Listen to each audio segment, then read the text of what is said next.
नहीं कोई जगत में जिनको मान भुलाए, निज निज स्वार्थ तक सभी प्रीति करे मन लाए। इस असार संसार में कोई किसी का सच्चा साथी नहीं है, सब अपने अपने स्वार्थ के सगे हैं। किसी के 2 दिन के झूठे प्रेम में भूलना नहीं चाहिए। इस मन वसी और मायामय संसार का झूठा कल्पित प्रेम एवं सुख की अशांति तथा जन्मादिकों के कारण और यही क्लेश है। इसलिए गुरु संतों के चरणों में प्रेम करना चाहिए। एक महात्मा के सत्संग में जगजीवन नाम का एक लड़का नित्य आया करता था। उसे धीरे धीरे सत्संग से ज्ञान हो रहा था। इधर जगजीवन के माता पिता लड़के को सत्संग में आते जाते देखकर संताप में जलने लगे। एक दिन वे विचार करने लगे कि लड़का संतों की संगति से बिगड़ जाएगा, अतः इसकी स्त्री को शीघ्र ले आना चाहिए। अब क्या था, शीघ्र ही जगजीवन की ससुराल में पत्र भेजकर और तिथि मिति निश्चित कराकर उसकी पत्नी को घर में उपस्थित कर दिए और बहू को सावधान कर दिए कि तुम्हारा पति संतों के सत्संग में नित्य जाता रहता है। यदि उसको किसी प्रकार सत्संग से विमुख न करोगी तो वह एक दिन साधु अवश्य हो जाएगा। बहू ने सोचा कि अब किसी प्रकार छल बल करके इसे सत्संग से अवश्य रोककर अपने वश करना है। एक दिन जगजीवन सत्संग से 12 बजे रात्रि में घर आया। पुरुष के आते ही स्त्री जाकर उससे लिपट गई और कहने लगी, हे प्राणनाथ, आपके बिना मुझे रात्रि में डर लगता है और आपका वियोग सहना भी कठिन लगता है। अब जगजीवन रात को सत्संग में आना जाना छोड़कर केवल दिन ही में 1 आध घंटा के लिए चला जाता है। एक दिन जगजीवन से अधीर होकर बहू कहने लगी, हे जीवन आधार, एकमात्र प्राण प्रिय इस अनुचरी के पति, आपके बिना मुझे रात दिन में एक क्षण भी काटना दुस्तर हो जाता है। मैं यही चाहती हूँ कि आप एक पल भी मेरी दृष्टि से ओट न होवे। इस प्रकार अति प्रेम भरी वाणी सुनकर पुरुष दीप पतंगवत स्त्री में विमोहित हो गया। अब धीरे धीरे जगजीवन की स्त्री में दृढ़ आसक्ति हो गई और सत्संग में आना जाना बिल्कुल भूल गया। सच है, इसीलिए कहा है, कामिनी नैन लागी जहि तीरा, हृदय विमोहित भयो अधीरा। मात पिता गुरु धर्म से छूटे, संत भक्त से प्रियता टूटे। दे तिलांजलि सदग्रंथन कहा, रहे नारी नीको लागे तहाँ। जहाँ देखे तहाँ भामिनी भावे, तेहि तजि ताहि खार दर्शावे। एक दिन जगजीवन भूला भटका किसी कारणवश महात्मा के पास जा पहुंचा। महात्मा जगजीवन को देखकर बोले, कहो भैया, इस समय सत्संग में क्यों नहीं आते? जगजीवन ने कहा, क्या कहूँ महाराज, समय नहीं मिलता। महात्मा ने कहा, नहीं नहीं, समय तो अवश्य मिलता होगा, सच सच बताओ, सत्संग में ना आने का मुख्य कारण क्या है? जगजीवन ने कहा, मेरी पत्नी मुझे बहुत प्यार करती है, उसे मेरे बिना एक क्षण भी नहीं रह जाता।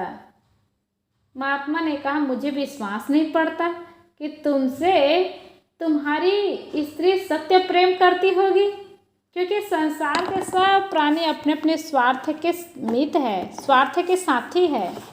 जगजीवन ने कहा, नहीं नहीं सरकार, मेरी स्त्री अन्य स्त्रियों में से नहीं है, वह अपने प्राणों से भी विशेष प्रेम मुझसे करती है और माता पिता भी मुझे अपनी आँखों की पुतली समझते हैं। महात्मा ने कहा, मैं तुम्हारी इस बात पर विश्वास नहीं करता, क्योंकि संपूर्ण मनवशी जीव बिना अपने स्वार्थ के किसी से प्रेम कर ही नहीं सकते। यदि तुम्हें विश्वास न पड़े तो परीक्षा कर लो। जगजीवन ने कहा, कैसे परीक्षा करूं? महात्मा ने कहा, देखो, मैं एक युक्ति बताता हूँ। जब तुम घर पर जाना तो कह देना कि मेरे पेट में पीड़ा हो रही है। धीरे धीरे अपने दुख को विशेष बताते जाना।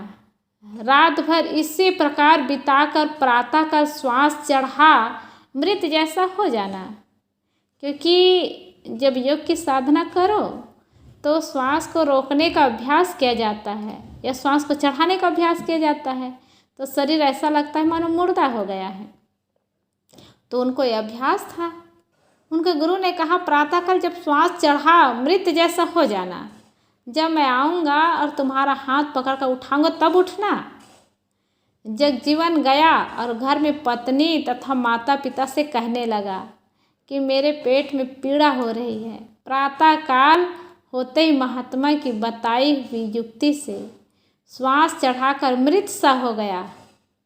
ऐसा देखकर माता पिता आदि रोने लगे। स्त्री तो बड़े जोरों से विलाप करने लगी। इतने में महात्मा जी आ गए और कहने लगे तुम लोग क्यों रोते हो? रो मत, अरे यह तो जन्मना मरना संसार का खेल है। रोने वाले महात्मा के पांव पकड़कर विशेष रोने लगे और कहने लगे हे महात्मा, हमारे बस एक ही अकेला पुत्र है। हाय, आँखों का तारा तुम कहाँ गए? ऐसा कोई नहीं कि हमारे प्राण ले लेता और हमारे पुत्र को जिला देता। स्त्री कहती हे भगवान, मुझे मृत्यु दे दो और मेरे प्राणनाथ को जिला दो। अहो हाय, मैं विष खाकर मर जाऊंगी किंतु अपने प्राण प्यारे बिना न रहूंगी। महात्मा ने कहा तुम सब रो मत, मैं इसे अभी जिला देता हूँ। किंतु इतना सुनते हुए सब कहने लगे हे संत भगवान, किंतु क्या? आप महात्मन जो कुछ कहने को कहे, जो कुछ करने को कहे, हम सब करेंगे, परंतु इस प्राण प्यारे को जिला दो। महात्मा एक बनावटी विष की पूड़ियाँ निकाल कर दिखाते हुए बोले देखो, इस विष की पूड़िया को कोई भी खा लो, बस जो खाएगा वह अभी मर जाएगा और यह लड़का जी जाएगा। ऐसी बात सुनकर माता पिता ने सोचा कि विष खाना ठीक नहीं है, क्योंकि हम दोनों के जीवन यदि रहेंगे तो अभी कहीं आयु थोड़ी चली गई है, दूसरा पुत्र हो जाएगा। निदान माता पिता ने खुले शब्दों में महात्मा को उत्तर दे दिया कि विष नहीं खाएंगे। महात्मा ने लड़के की पत्नी से विष खाने की बात कही। बहू ने मौन धारण कर अस्वीकृति का संकेत किया। महात्मा ने कहा अच्छा, अब मैं ही विष खा लेता हूँ, मैं मर जाऊँगा और तुम्हारा बेटा ठीक हो जाएगा। इतना सुन करके लोगों ने कहा हाँ, महात्मा के तो कोई नहीं है, मर भी जाएंगे तब इनके रोने वाले भी नहीं और हमारा बेटा जीवित हो जाएगा। यही मन में उन लोग की प्रसन्नता हुई।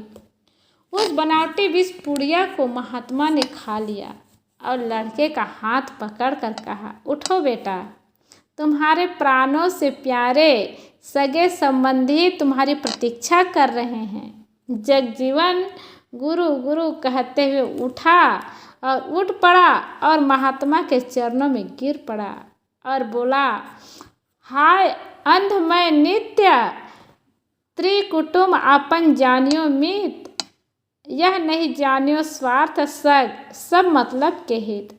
सब मतलब के हित प्रीति पालन दूसर को, छन ही करत अनरीति लखत नहीं आपन पर को।